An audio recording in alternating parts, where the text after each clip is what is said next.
far. My name's Skay. I'm one of the founders here at Guusto, joined by colleague and co-founder Joe. And we've got a surprise guest joining us, Shelly DaCosta. Hi. Shelly, Happy New Year. So nice to see you. Thanks for joining us. I think a lot of the audience kind of knows a little bit about kind of me and Joe, but while folks are kind of tuning in, getting checked in here, why don't you do kind of a little intro for the group? Well, thanks. It's great to be here and to see you again. For anybody who hasn't seen me in the past or heard, I've spent the last almost 40 years working in total rewards and employee appreciation, compensation, benefits, all aspects of human resources for a lot of major companies, everything from BlackBerry to IKEA to public sector healthcare, insurance and finance companies. Now, semi-retired, doing a little bit of consulting.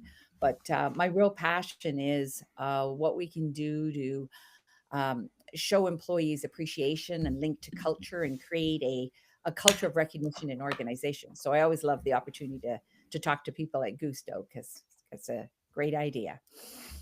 Love it. All right. Well, excited to kind of dig in with you today, Shelly, on kind of everything Employee Appreciation Day, right? And some strategies that you've kind of seen work around that. And I see some folks kind of chiming in here in the chat. So welcome, Betty, kind of from Grimsby, Tyla, Rupinder from San Diego.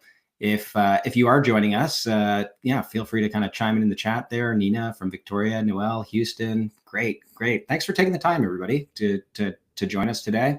Our hope is to deliver value to all of you.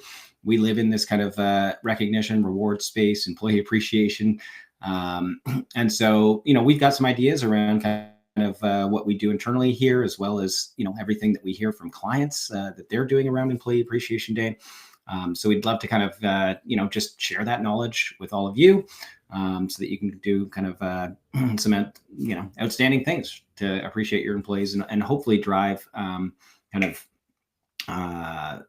morale and retention using some of these. So with that, let's kind of kick things off. If folks have questions along the way, by all means, kind of put them in the chat there. I'll be watching that, and the three of us can kind of tackle those.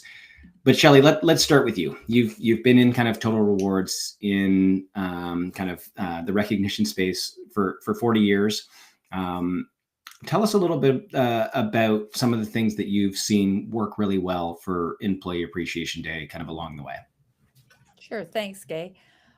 So I looked back, and apparently the first Employee Appreciation Day in Canada was like 1995. And I was lucky enough to be working then. So I can actually remember, obviously it wasn't very widespread, but back then I would have been working in public healthcare, a major teaching hospital, et cetera. And what we were doing were things around, it was very, very parsed as opposed to an organizational thing. Everything was about service awards and, but it was little things that I can clearly remember the frontline staff that were manning the front desks and the reception areas and stuff and saying it's employee appreciation. We're going to cover the desk today for lunch. So you can go for an extra long lunch. We managers are going to do this, or we managers are going to cover the desk so you can leave early today. So we'll get all the walk-ins, because you got to remember everything was walk-in, all that kind of stuff. But it's just that appreciation of the fact that you're always tied to your desk. So what can we do so you're not? And we'll take the phone calls and we'll do. And what I remember most was some gratitude to from the employee's perspective, but actually what it taught us as leaders to be at that front desk and take the front line, people that were angry or upset or whatever, that wouldn't have talked to us if they had come and knocked on our office doors. But because we were at the front line, we got it all.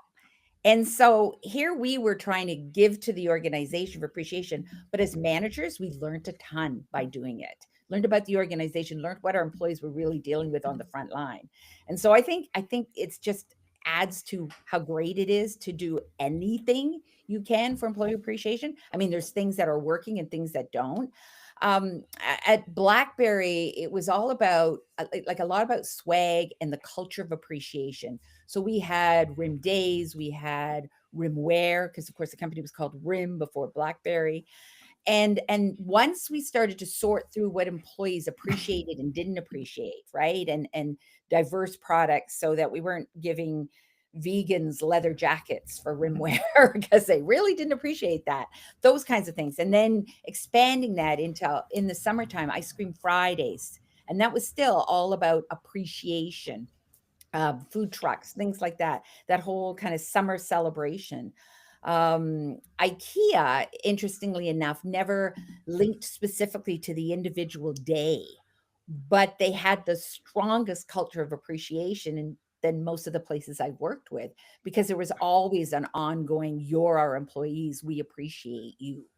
And what you do, and whether it was discounts or travel or development, there was always that kind of a scenario. At in the insurance and finance area at RSA, it was breakfasts for the staff on appreciation day, or a lunch served by managers and leaders so that employees felt special. And then, just that emphasizing of the culture. Companies, some other companies that I've heard of that do well, you've all heard of large Canadian retailers like Loblaws. They often don't pick that specific day, but they'll pick a week in September and do food trucks and lunch for head office staff, for their distribution centers, things like that, games, prizes, etc. Of course, they run into some of the big issues, which, well, what are you doing in the stores? What are you doing for your frontline staff? Right. And that's where things like gift cards and products like Guusto can really help, because otherwise you're focused on a group that's physically there, that you can say, "Oh, we're all going to have lunch now," and they can have lunch together. We can't do that frontline in the stores. So Hmm. I've seen a wide variety over the years of what's working and what doesn't work. Um, but I find that it's really important to link it to the culture and what you were hoping to achieve.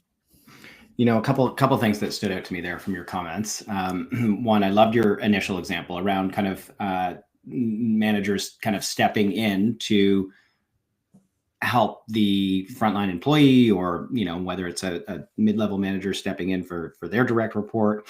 um, has benefits on both sides, right? Because then you've got kind of the employee kind of feeling appreciated, but the manager also kind of learning and building empathy for the role that their employees are in. So I love that example.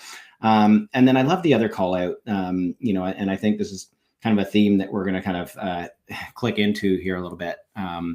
Is just around kind of Employee Appreciation Day being a focus point for one day, but how do we build that into kind of like the larger culture, right? And so if we're thinking about Employee Appreciation Day being an opportunity to potentially launch, grow, expand any sort of larger kind of recognition or culture kind of initiatives that we're doing there. So Joe, let's maybe go to kind of you. I mean, you have been here at Guusto with me for kind of a decade plus now. We've seen lots Can't of shake me. customers You can't shake me. doing different things. What have you seen kind of some of our best customers kind of doing to leverage Employee Appreciation Day to really augment their programs? Yeah, I mean, we've seen a host of different things. Before I dive in, I want to call out Shelly. You mentioned Ice Cream Fridays at BlackBerry. As an aside, I heard that their ice cream budget was pretty crazy in the heyday. So, What can I uh, say? yeah. But no, I mean, look, we've seen a ton of different initiatives being run by, our various clients. Um, when I think about it, there's sort of probably a few themes. Skay, you touched on Employee Appreciation Day being sort of like a launching pad for ongoing recognition. I think that when companies think about it that way, it can be a really impactful day that then goes on to, generate ongoing impact. And so when we think about really successful rewards and recognition programs, there's typically a lot of buy-in from leaders and managers, right? recognition typically trickles down from leaders and managers. Like people leave their managers, right? If they have great managers, they usually stay.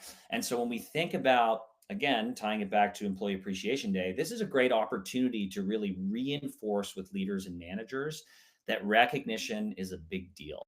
And we're going to Yes. lean into it today. But the hope is that this isn't an effort to build the muscle that you'll continue to Every use throughout the year. And so excellent. some things might be, managers might receive like a 1 day reward stipend. Maybe they already have a rewards budget, but this could be like a, hey, we're going to, again, really lean into recognition today. Today, you're going to get X number of dollars, and we want you to make sure that you're giving out some rewards every hour throughout the day. So a bit of like a reward blitz. We've seen some clients do that. And I'm going to jump in here, Joe, because I think it's a good call out. Like, it's different than just, hey, we're going to automate a gift card going out to all the employees, Yeah. which is not a bad thing, right? But Yeah. hey, why don't we take this opportunity instead of doing that to put it into kind of the manager's budgets and allow them to kind of take credit for delivering that, but also kind of it's a bit of a forcing function, right? Because if you're trying to drive adoption in these programs, we all know like it's not 100% adoption, right? And so how do we get more of those managers to kind of log into the tool and kind of like build that muscle, to your point, Joe, so that kind of after Employee Appreciation Day, hey, that was pretty cool, that was really easy, now I know how to kind of like use that system, and so it's a good kind of forcing function there. I love it. Joe, it's like using Employee Appreciation Day as an injection Mhm. of appreciation for the program that's going on all year long. Yep. It's kind of like a inoculation Yeah. you know what I mean? Reinvigoration, To right? re-energize it. This is what's happening. What are you doing? What are you doing? Here's some more.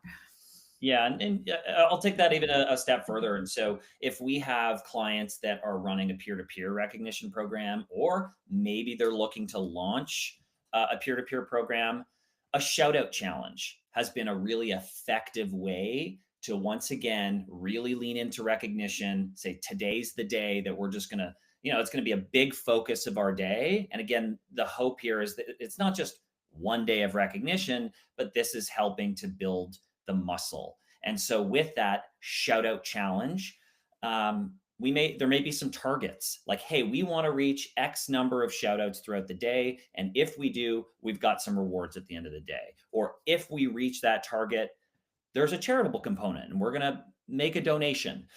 So we've seen clients lean into things like reward blitzes or reward stipends, like I mentioned previously, as well as shout out challenge have been a really effective way um, to build the muscle of recognition so that it's ongoing, but really lean into the day of Yeah. Employee Appreciation Day. Yeah, and I was just on with a client yesterday, and they're launching their program on Employee Appreciation Day, and so they've got a big all hands meeting. There's 5,000 people or something at the organization, and so they're going to do that kind of big announcement about the program. I think they're going to do kind of like a live kind of draw kind of right on kind of the platform, well, kind of everybody's kind of tuned in there, so it's a great opportunity to uh to to launch your kind of new programs, and whether it's employee recognition, or it might be some other sort of kind of company policy, right? Like maybe there's some sort of health program, or change to your benefits program. So this is a great opportunity to kind of just highlight some of the HR initiatives that the team's been working on. Shelly, I want to ask you kind of like, let's go the other direction. Where do companies screw this up? How do I get Employee Appreciation Day wrong? So, I touched on it briefly where you're focused on your head office and you're not thinking about the broad group and the whole employee population, and the diversity that what individuals need or are looking for to feel appreciated. But I think there's also a real problem where employers use it as a platform to go, woohoo, look how great we are. So you see the social media posts, you see stuff on LinkedIn, we here at such and such an employer feel really strongly about our great employees and what the work that they do. And so we on Employee Appreciation Day, we want to say, we thank you. But there's nothing else. You're not hearing that from an employee saying, hey, I love working for Guusto because Joe and Skay recognized everybody today and da da da da da da da, and that, et cetera. You're hearing it kind of a top down, but there's nothing to it that the employees are actually acknowledging. It's almost like a cardstock picture of employees. It's not even their actual employees in front of food trucks, that kind of a stuff. It's like not necessarily putting their time and money where their mouth is. And I think that can leave a really bad taste if you don't have other initiatives, right? If you're going to do the social media launch, it's great to tie it into what you're actually doing, even if it's not on that day. We want to take today to remind everybody about our great programs where we do this, this, this, and this. We had more than 5,000 employees acknowledged last year through some type of appreciation or some type of, a reward. And that relaunch of the program. And so when you don't, it just kind of lies, it's flat, and employees feel really, like it's great to have the CEO of a company come out and say, we really appreciate you, but how? what happened there? Like what, right? So I think that's one of the problems I've seen. And then not tying it to the culture, it just being that one day we did this. Okay, so all year long. And timing is one of the really, so when I started at BlackBerry, I think it was a week later, we had what we called rimware. And so this was whether it was a jacket or an item or something along those lines. That actual year that I started and a number of colleagues that started, we were 1 week in and we got rimware, and it was a watch. And I remember you could get a vegan strap or a leather strap, and it was a Roots watch that said BlackBerry on it. So it was like, wow, that's really cool. But the timing was perfect because I had just joined this organization. And I remember thinking, my dad worked for a company for 40 years before he got a watch. I worked for this company for a week and I got a watch. But timing is so critical because if you put everything just on that one day, can you imagine, Joe, somebody saying, hey, Joe, thanks for that report you did. That report was absolutely great. I know it came up impromptu and it meant you had to work over the weekend, but thank you. And I hope you come out for the barbecue next year. Like, wow. As opposed to right there in the moment recognition. Right. And so nothing wrong with the barbecue. The barbecue is a great idea, all inclusive, but don't use it as a substitute for the in the moment recognition of your employees going above and beyond. Mm-hmm. And we've got some questions coming in here, and I think they kind of tie in nicely to kind of your comments here, Shelley, around it being kind of like an ongoing program.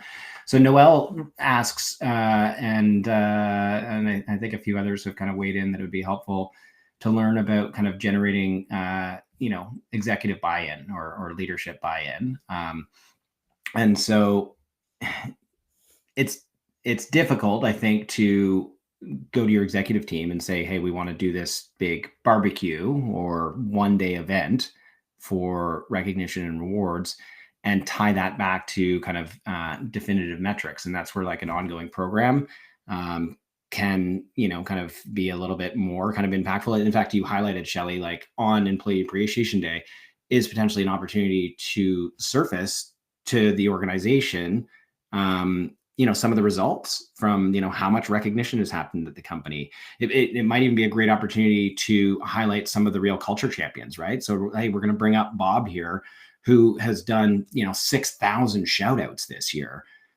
Thank you, Bob, for being like a total culture champion, and everybody else can kind of, see that and celebrate that and, kind of look to potentially, mirror that behavior kind of on a go forward basis.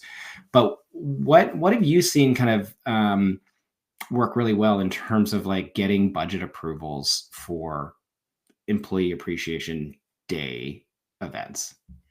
So I think you literally have to mine your employees to get that information that you can take to the senior leadership. Like, do you know we had this kind of a turnout at the barbecue? Do you know that when we gave out the gift cards for somebody for this small program, right? We saw our engagement scores go up that year. That we, this happened, this happened, this happened. And even start small. And I always say to people, never lose fact that there's a lot of competition, especially at the senior level.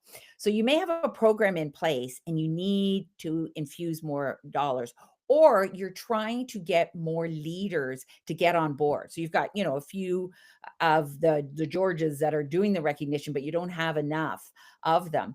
And I always say, like, find people at the leadership team that you can share the scores with. You can share what the numbers are looking like. So which one of the VPs is doing the most rewards and recognition in the program, right? And they're seeing each other's numbers.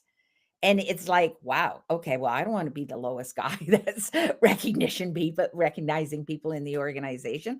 And so making those numbers out there and talking about those numbers and what can we do to re-inject that. And it's almost like well, I want to get on board with this. You know what I mean? So it becomes part of the culture and an expectation at the leadership level and then all the way through.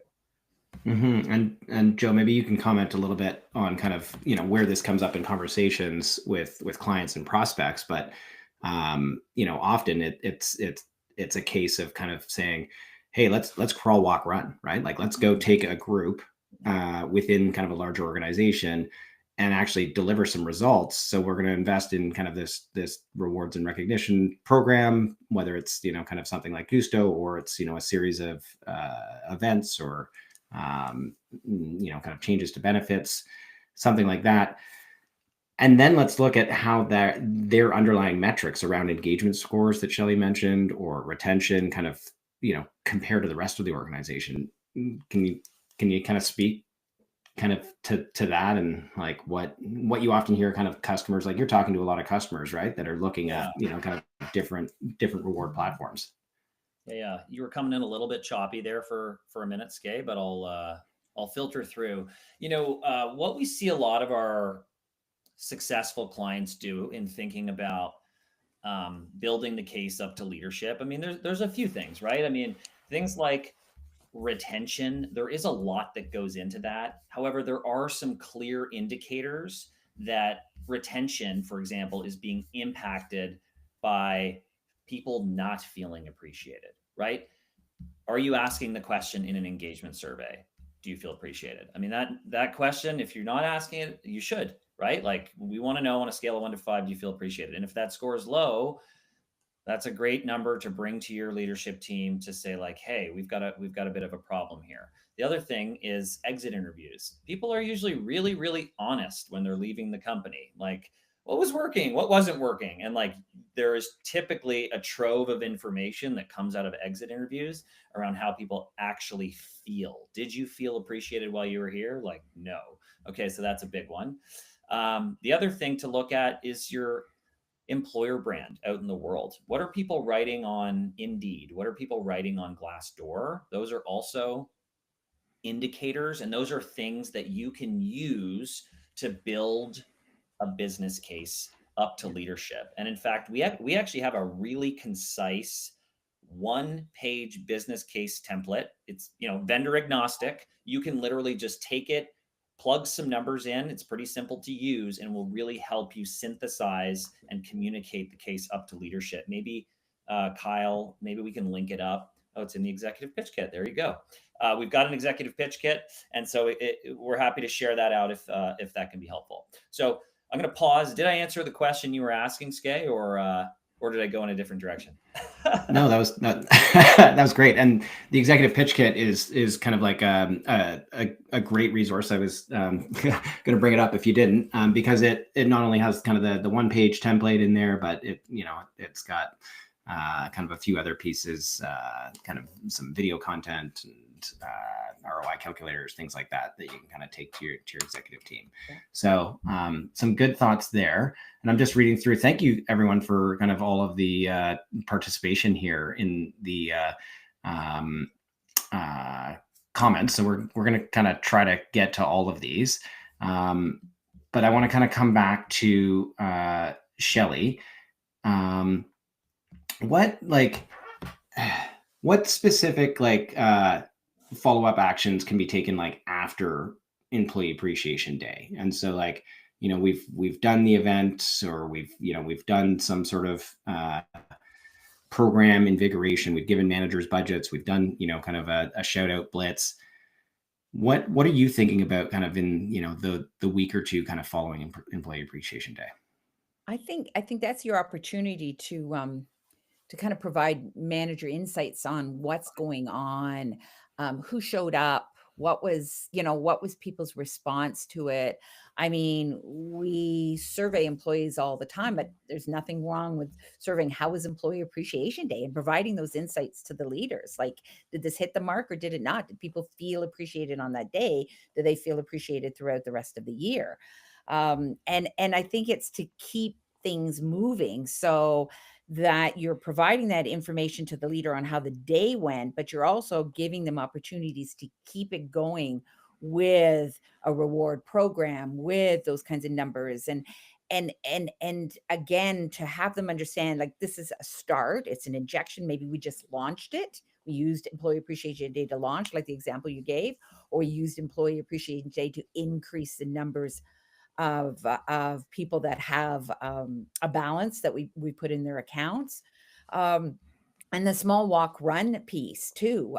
It's to extend it. So one of the questions here, I couldn't help it, but to start with something small, like Joe mentioned, that focused on shadows. That's absolutely great. And another one for the crawl, walk, run is most employees have some kind of a long service award or long service celebration or something along those lines. That's a great one to start with a program like Guusto and watch the buildup of that employees love this opportunity. It's more opportunity. It's geared towards them. They have a choice of what they want to be rewarded for their service, etc. And then going to leadership and saying, we could use this same program and now use it for rewards, not just a recognition of service, and keep building and building along all of those aspects.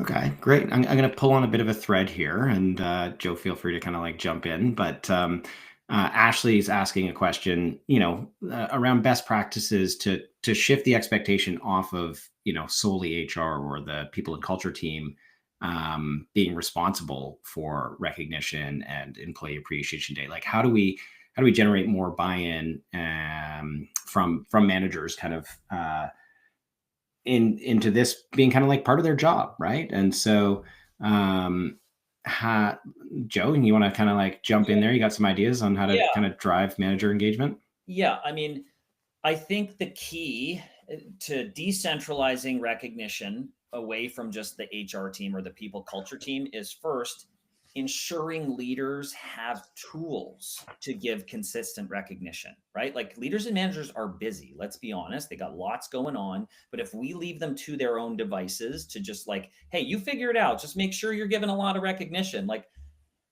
some managers are hard coded and it's in their DNA to just be very grateful and say thank you and all of those things. And others do not have that hard coded in. Like, it's not because they're bad people, it's just a skill. And they may not have the tools. And so, as leaders and as the HR team, I think, and the people culture team, I think it lands on you to advocate to get leaders and managers the tools to give recognition consistently. And then we can hold those leaders and managers accountable. So that accountability doesn't need to be in a nasty way. It's just, do we have data to understand which managers are consistent at giving recognition and which ones are not? And then as we capture that data, we can have open conversations with those managers and making sure they understand the importance. And we can just look at the data and say, wow, you gave out 30 recognitions this month, like, amazing, versus like, hey, you're throwing up a bagel here. This is a problem. And, we're actually getting feedback from people that they're not, feeling recognized. And so, again, advocating to get the tools into managers' hands, creating some accountability or an open dialogue around manager activity with recognition. And yeah, I think those are like, that would be a great step to moving recognition and just the accountability of all recognition um, falling on HR. And Shelley, feel free to kind of correct me if I'm wrong here, but where I've seen a lot of companies try to kind of take what Joe's saying and like implement it is less around kind of the kind of the hand slapping, like, hey, you're not hitting kind of like the benchmarks, and more around like almost using kind of recognition to recognize the people doing recognition. And so really celebrating kind of, hey, let's really highlight those managers that are above the benchmark, and let's make that public so that naturally everybody else, it's kind of like, hey, like I want to get my act together here, and I want to be part of that group that's kind of above the benchmark. And so if they can see those kind of people being celebrated, they'll naturally want to kind of participate in that. Yeah, You know, and one, opportunities to discuss how great it feels to be rewarded. Like we're on their social media platforms within the company, on the internet. Employees are able to say, "Hey, I just got a reward," or "I was just acknowledged for some work I'd done on the weekend," or "The team was acknowledged." How that feels, what I did with it, what I bought, where I went, how it made me feel. And then also linking them back to the culture of the organization, because there's nothing better than having people feel like they really belong through recognition. They're seen, they're heard, they're appreciated, and I fit in, I belong because look, I'm doing what's kind of asked of me above, and it's being seen and recognized. Right. And so I love companies that link that to who the company is and what they're doing. I think C-SPAN's a great example of that. They do things throughout the whole year for employees and their families, like a tour of the shipyard when they're launching a ship. Right. So they, rather than, oh, employee appreciation day, we don't have anything happening or whatever. When they do have a big event that's linked to who they are and their culture, they build ships. Now we're going to launch a ship. Let's invite all employees that can come out for that and their families to come out for a barbecue and watch us launch a ship that we built. Like That's that's such pretty. a great link to recognition, right? In a way, but it's that Yeah. culture piece. And I love that, Shelley, because we actually did a tour of the Yes. C-SPAN shipyard, and it was really cool. It was Yes. like kind of mind blowing how big these ships were, and to have somebody kind of walk you And of around course, and yeah, they use Guusto as well. So they've got your day-to-day recognition, but then you've got these big hits of linking it all back for appreciation on what we do. We built that thing. Look at it. That's great. yeah, a lot of kind of intrinsic kind of pride there. Couple questions I want to kind of bring in here. Rihanna asks, how do you encourage employees to write reviews? And so I imagine here she's kind of speaking to kind of Glassdoor, Indeed, kind of reviews there. Um, you know, I think at a baseline, thinking about the moments where employees are feeling kind of appreciated, are feeling proud about the work that they're doing, they feel kind of connected to their colleagues. Like that's the time that you want to be asking for the review. A lot of this is about kind of timing, because if you ask them on kind of a bad day, they've just had kind of an argument with their manager or something. It's your chances of a great review and a strong employer brand are going to be kind of a little bit lower there. But Joe, do you have any comments on this, or yeah, Shelley? I mean, I can extend on what you said. I think that the opportunity to build your employer brand through a Glassdoor or an Indeed, for example, is very much based on timing. And so, to your point, we ask at the right time, and if the time is right, you're going to get a positive review. But the counter to that is you have to make sure that you're also receptive if the feedback is not so good. So if you're soliciting maybe a pulse survey, like how are you feeling, scale of 1 to 5, someone throws up a 5, great time to say, hey, would you mind writing us a review? And hey, by the way, like I appreciate all the time that goes into this, and maybe you're giving them a $10 gift card or something, just to feel like, hey, you are spending time on that. Conversely, if the score is bad, you don't just like, oh, okay, no sweat. You take the feedback, right? And then you hopefully can action that feedback. And so you want to make sure that you're taking the good and asking in that moment. And also, if you're taking the bad, you're actioning if you can. So that would just be my commentary there. Shelley, what have you seen? What like in the insurance space or at IKEA, was there anything that your teams did to kind of really drive employee reviews and Yeah. kind of strong employer brand?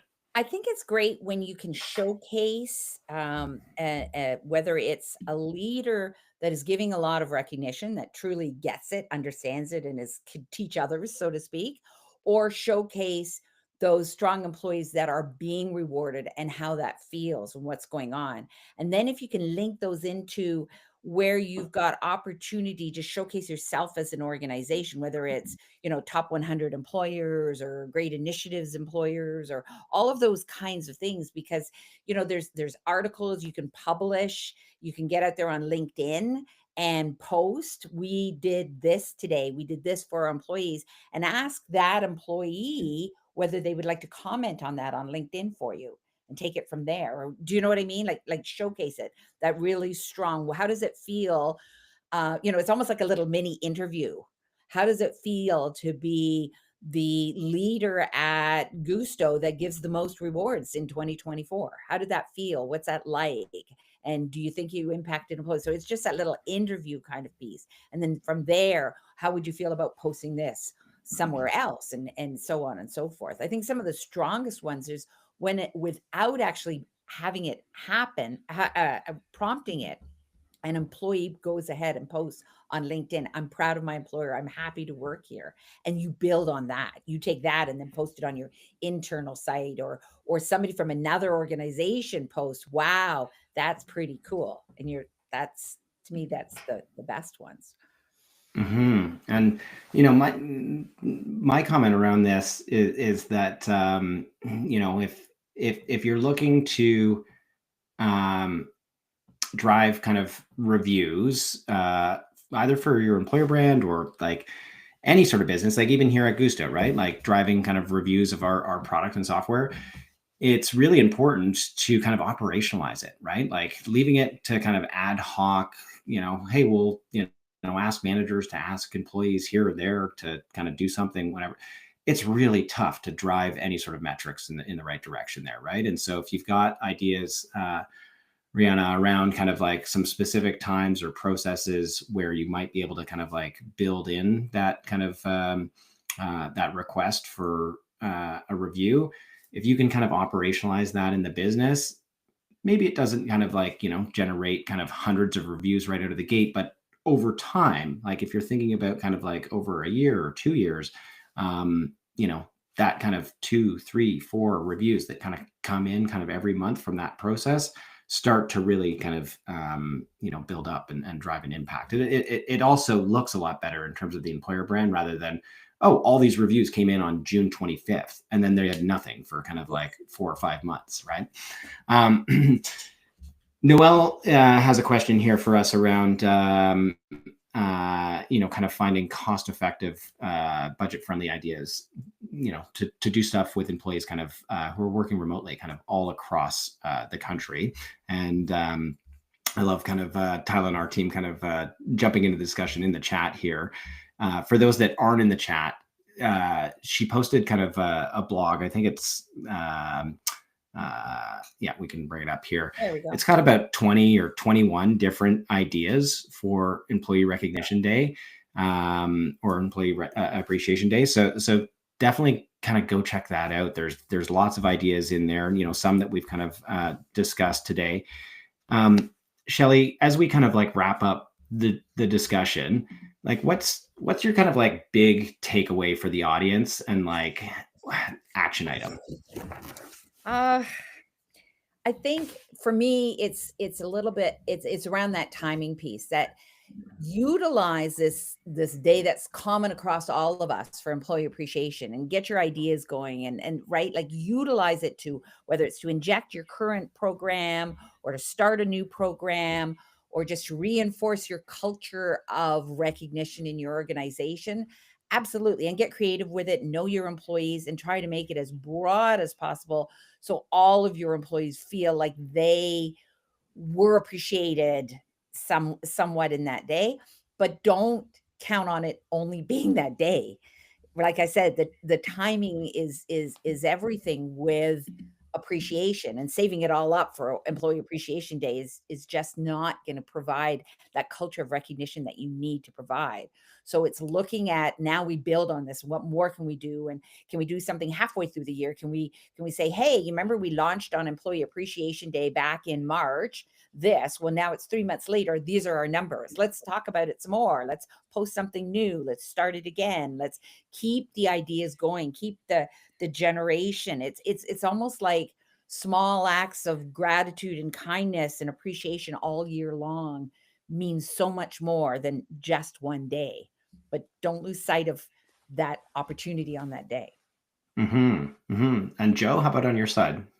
Yeah, I mean, I'd echo Shelley for sure on Employee Appreciation Day really being a launch pad, right, to invigorate or start a program. But further to that, I would just echo again the importance of getting managers to buy in, right? And it really starts with them and making sure that they have the tools and the permission to give that recognition.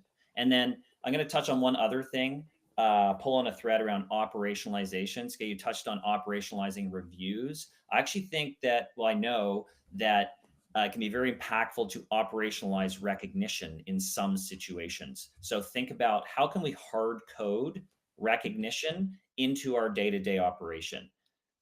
Is it a question that all managers have to ask at a one-on-one? Who have you recognized today, for example? Is it right?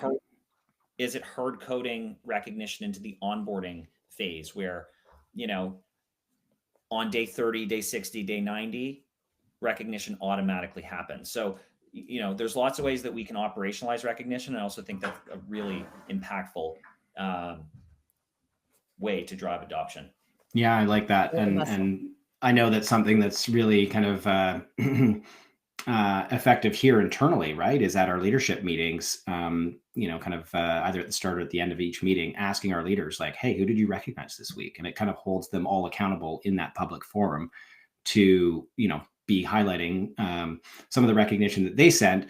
And it gives us as leaders also a little bit of a lens into who at the organization, on a consistent basis kind of continues to kind of bubble up during that conversation. So that's a great one. And Grace had a great comment here just around operationalizing reviews as well, saying that they often ask employees right around or just after work anniversaries, after a promotion, new hires that have just kind of completed that onboarding and maybe have kind of received some recognition around that. So yeah, trying to catch kind of employees at a good time. I think my big takeaway for the audience there, we spent a lot of time discussing kind of leadership buy-in. And I think one of the key things around Employee Appreciation Day, but really kind of any of your HR initiatives, is to get really clear on kind of like the metrics that you're looking to move. And so if it is an engagement survey score or it is kind of retention, how does your Employee Appreciation Day strategy kind of tie in to that kind of overall kind of metric or strategy, so that you can kind of present that to leadership when kind of requesting budget. So with that, we thank everybody kind of for joining us today. Obviously, if anybody's interested in learning more about Guusto, you can kind of book a demo with our team. There's the link, or visit the website. There's lots of information there. We'd love to help you with anything and everything kind of recognition and rewards based. Shelley, if folks want to kind of connect with you directly, obviously Joe and I are kind of on LinkedIn, so you can kind of find us there. But is that the best place for folks to kind of connect with you? Sure. Still on LinkedIn. Still going. Love it. Awesome. All right. Well, thank you everybody for taking the time to join us today, learning a little bit about Employee Appreciation Day. Hopefully this added some value for all of you, and look forward to seeing you at the next one. Thanks, everyone. Thanks. Bye.